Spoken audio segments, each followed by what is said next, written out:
Are you ready? Keung To's birthday event details. 13 check-in slots, limited boutiques, birthday desserts. Keung To celebrates his 24th birthday. Just like the previous year, Keung To held different birthday support activities in Hong Kong and Kowloon. This year, he received the support of the ONE and Windsor House again.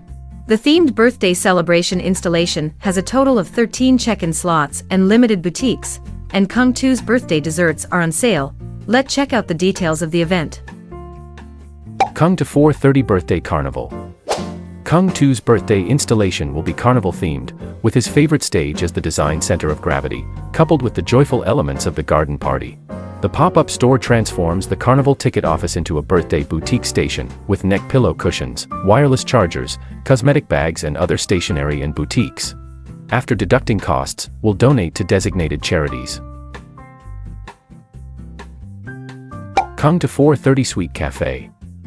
The once Keung To 430 Sweet Honey Cafe will be modeled on an American road restaurant, with his favorite burgers and desserts as a match, and also record his work trip to the United States last year with an American theme. The pop-up store will be making and selling 23+1 limited edition birthday desserts for the first time. There is also a giant menu board of Keung To behind the pop-up store, for fans to check in and take photos.